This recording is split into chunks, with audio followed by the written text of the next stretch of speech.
The Waxwork. It was closing time at Mariner's Waxworks. The last few visitors came out in twos and threes through the big glass doors. But Mr. Mariner, the boss, sat in his office talking to a caller, Raymond Hewson. Hewson was a thin man, carefully but poorly dressed. He spoke well, but seemed to be losing his fight to do well in the world. Mariner began to speak, in answer to a question from his visitor. "Please don't think that what you're asking for is anything new," he said. "A lot of people ask to stay the night in our murderer's room. We always say no, because it does nothing for us. But you are a writer. Now that's quite different. We like people to read about us. It helps to bring in more visitors. And more money." "That's just what I thought," said Hewson. "I knew that you wanted my help." Mariner laughed. "Oh, I know what you're going to say next. Somebody told me that Madame Tussauds gives people £100 to stay the night in their murderer's room. But you mustn't think that we're as rich as they are. Tell me, what newspaper do you work for, Mr. Hewson?" "Oh, I work for any newspaper that takes what I write," said Hewson carefully. "I know that I can easily sell this story. The Morning Times takes anything to do with murderers.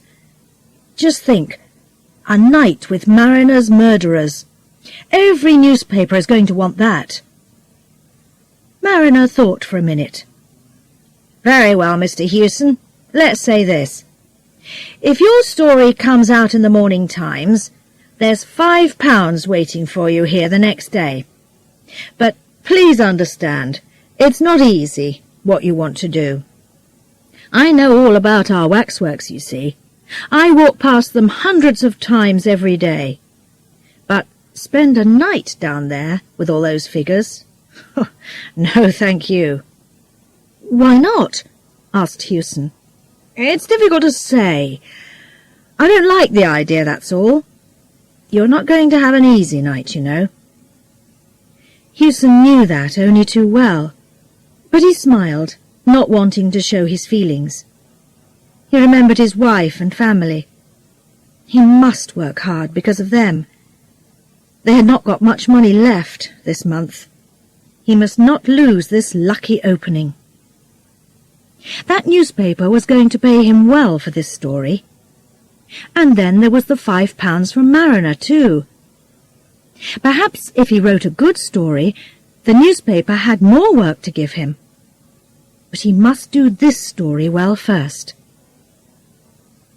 "Murderers often have a hard time, but we writers have our difficulties too," he said, laughing. "Your murderer's room is no hotel bedroom, but I don't think your waxworks are going to make me too unhappy." "You don't feel afraid, then?" "Oh, no," laughed Hewson. Mr. Mariner smiled and stood up. "Right," he said. "The last people are all out now. Wait a minute. I want to tell the man down there not to put the covers on the waxworks. And to tell our night people that you're going to be down below. Then I can show you round." He picked up a telephone and spoke into it. Then he said, "There's just one thing I must ask. There was some talk of a fire down in the murderer's room earlier this evening. I don't know who said there was a fire, but it seems it was a mistake. So please don't smoke. Now, if you're ready, let's make a move." Hewson followed Mariner through 5 or 6 rooms, where his men were at work covering up the kings of England and other famous people. Mariner spoke to one of the men, asking him to bring an armchair to the murderer's room. "I'm sorry, but that's the best we can do," he said. "Perhaps if you sit in the chair, you can get some sleep." He took the writer down to the murderer's room. It was a big room, without much light. Hewson thought of a church. You felt you had to speak very quietly in here. But this was not a good place. It was a place for remembering wrongdoers, murderers, and the bad things that made them famous. The waxwork figures stood on small stands, with numbers at their feet. He knew some of the figures, but not others. There stood Thurtell, the murderer of Weir. Over there was little Lefroy, a killer hungry for money. 5 yards away sat Mrs. Thompson, known for her unusual lovers. Brown and Kennedy, the 2 newest figures, stood next to Mrs. Dyer and Patrick Mahon. Mariner showed Hewson the more interesting murderers one by one. That's Crippen, as you perhaps know. A weak little man, not very interesting to look at.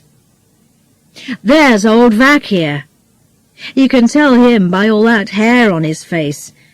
And this is... Yes, who's that? Asked Hewson quietly. Oh, he's the best figure in our show. Of all these people, he's the only one living today. Hewson looked at the waxwork closely. A small, thin figure, only 5 feet tall. It had a little moustache, big glasses, and an unusual coat. It was easy to see that he was French. Without knowing why, he felt suddenly afraid of that smiling face. He moved back from the figure, finding it difficult to look at it again. "But who is he?" he asked. "That," said Mariner, "is Dr. Baudet." Hewson didn't know the name. Mariner smiled. "If you're French, you remember it well," he said. "For years all Paris was in fear of this little man. He worked as a doctor by day, but at night he cut people's throats. He killed just because he liked killing, and always in the same way. After his last murder, the police found some important letters. They know all about him now, and if only they can catch him... But our friend here is too clever for them. He knew the police were after him. They soon lost him. They're looking for him now all over Europe. They think he's dead, but they can't find the body. Last year there were 1 or 2 more murders, but the police believe that another person is now doing the killing in his place. It's interesting how every well-known murderer has his followers, isn't it?" Hewson felt fear run through his body. "I don't like him much," he said. "Just look at those eyes." "You find that his eyes eat into you. That's how he did it, you know. He could send people to sleep just with his eyes. In these killings, the murdered person never seemed to fight back. He's too small to kill anybody if they're not sleeping." "I thought I saw him move just now," said Hewson, trying not to show his fear. Mariner smiled. "You're going to think that you see many things before the night is over. We're not going to shut you in down here. When you feel it's time to stop, come up again. There are watchmen in the building, so don't be afraid if you hear them moving about. I'm sorry that I can't give you any more light. We like to have the room dark, you understand. Now come back to my office and have a strong drink before starting the night's work." The night watchman brought the armchair for Hewson. He tried to make him laugh. "Where do I put it, sir?" he asked. "Just here. Then you can talk to Dr. Crippen when you get tired of doing nothing. Or there's old Mrs. Dyer over there making eyes at you. She usually likes to have a man to talk to. Just tell me where, sir." Hewson smiled. The man's words made him feel happier. Tonight's work didn't seem quite so difficult. "I can choose a place for it, thank you," he said. Well, good night, sir. I'm on the floor above if you want me. Don't let any of these figures come up behind you and put their cold hands round your throat. And look out for that old Mrs. Dyer. I think she finds you interesting." Hewson laughed and said good night to the man. After some thought, he put the armchair with its back to Dr. Baudette. He couldn't say why, but Baudette was much worse to look at than the other figures. He felt quite happy as he put the chair in its place. But as the watchman's feet died away, he thought of the long night in front of him. Weak light lit the lines of figures. They seemed near to being living people. The big dark room was very quiet. Hewson wanted to hear the usual sounds of people talking and moving about, but there was nothing, not a movement, not a sound. "I feel I'm on the floor of the sea," he thought. "I must remember to put that into my story." He looked without much interest at the unmoving figures all round him. But before long he felt those eyes again, the hard eyes of Baudette, looking at him from behind. He wanted more and more to turn round and look at the figure. "This is all wrong," he thought. "If I turn round now, it only shows that I'm afraid." And then he heard another person speaking inside his head. "It's just because you are afraid that you can't turn round and look." These different thoughts seemed to be fighting inside him. Finally, Hewson turned his chair a little and looked behind him. Of the many figures standing there, the figure of the little doctor seemed the most important. Perhaps this was because a stronger light came down on the place where he stood. Hewson looked at the face so cleverly made in wax. His eyes met the figure's eyes. He quickly turned away. "He's only a waxwork, the same as the others," Hewson said quietly. They were only waxworks, yes, but waxworks do not move. He didn't see any of them moving, but he did think that now the figures in front of him seemed to be standing a little differently. Crippen was one. Was his body turned a little more to the left? Or, he thought, perhaps my chair isn't quite in the same place after turning round. Hewson stopped looking. He took out a little book and wrote a line or two. "Everything quiet. Feel I'm on the floor of the sea. Baudette trying to send me to sleep with his eyes. Figures seem to move when you're not watching." He closed the book and quickly looked to his right. He saw only the weak wax face of Lefroy looking back at him with a sorry smile. It was just his fears. Or was it? Didn't Crippen move again as he looked away? He just waited for you to take your eyes off him, then made his move. That's what they all do. I know it, he thought. It's too much. He started to get up from his chair. He must leave immediately. He couldn't stay all night with a lot of murderers moving about when he wasn't looking. Hewson sat down again. He must not be so jumpy. They were only waxworks, so there was nothing to fear. But why then did he feel so afraid, always thinking that they played games with him? He turned round again quickly and met Baudette's hard eyes. Then suddenly he turned back to look at Crippen. Ha! He nearly caught Crippen moving that time. "Be careful, Crippen, and all you others," he said. "If I do catch you moving, I'm going to break your arms and legs off. Do you hear?" "I can leave now," he thought. "I've got a lot to write about. A good story. 10 good stories. The Morning Times isn't going to know how long I stayed here. They aren't interested. But the watchman is going to laugh if he sees me leaving so early. And then there's the money from Mariner. I don't want to lose that. But this was too hard. It was bad that the waxworks moved behind your back. But it was worse that they could breathe. Or was it just his breathing, seeming to come from far away?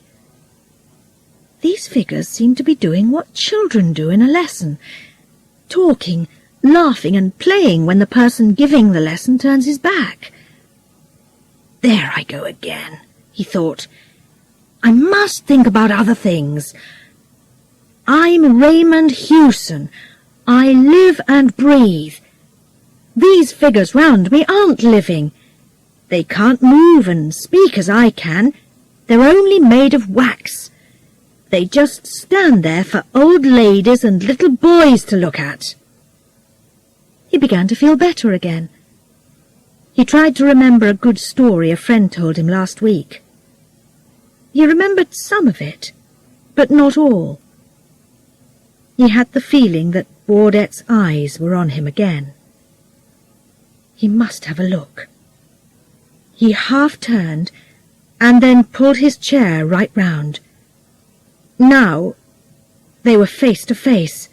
As he spoke, his words seemed to fly back at him from the darkest corners of the room. "You moved, you little animal!" he screamed. "Yes, you did! I saw you!" Then he sat, looking in front of him, not moving, cold with fear. Dr. Baudette moved his little body slowly and carefully. He got down from his stand and sat right in front of Hewson.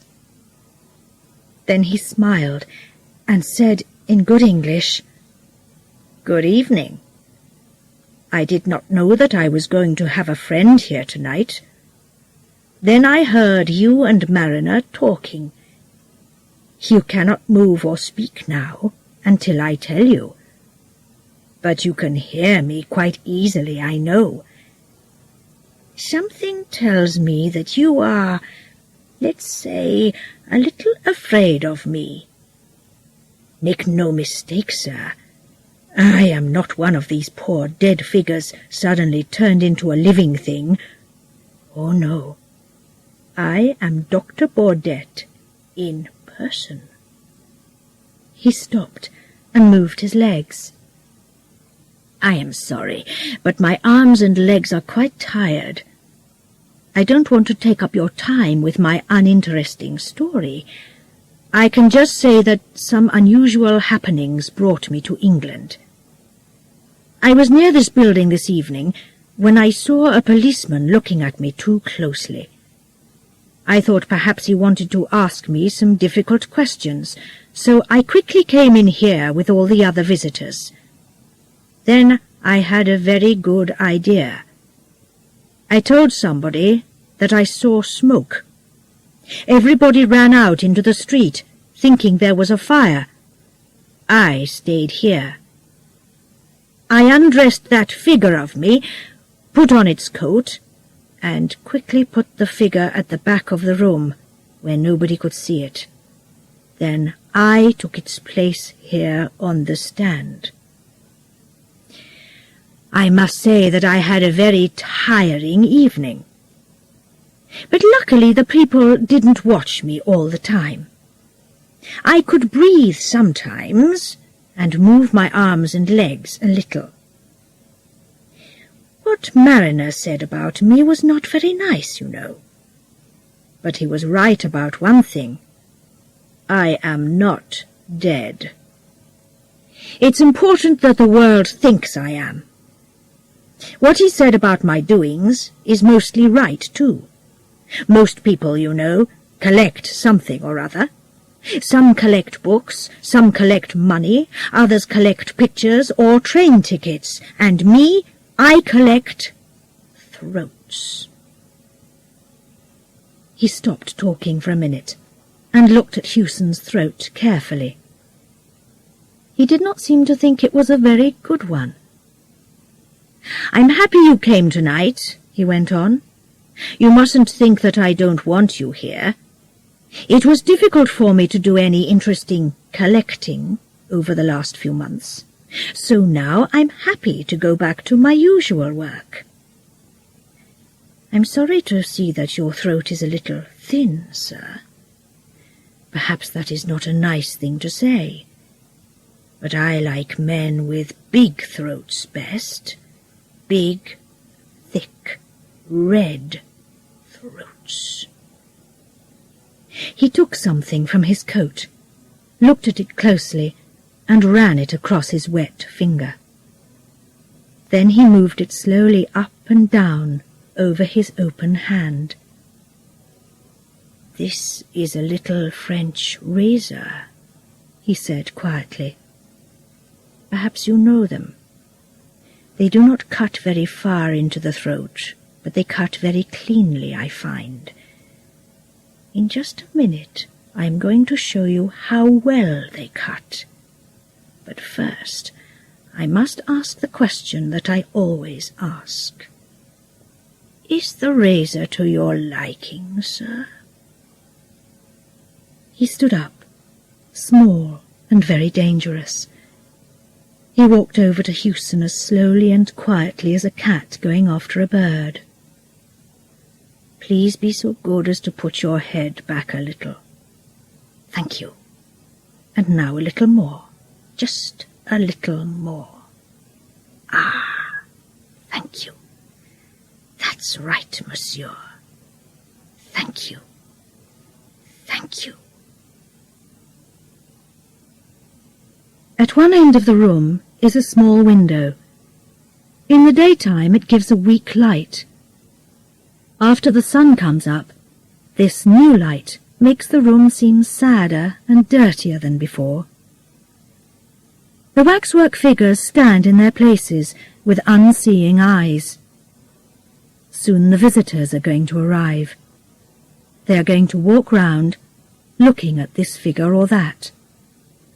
But today, in the centre of the room, Houston sits with his head far back in his armchair. His face is up, ready for the razor. There is no cut on his throat or anywhere on his body, but he is cold, dead. And Dr. Baudette watches the dead man from his stand without any show of feeling. He does not move. He cannot move. But then, he is only a waxwork.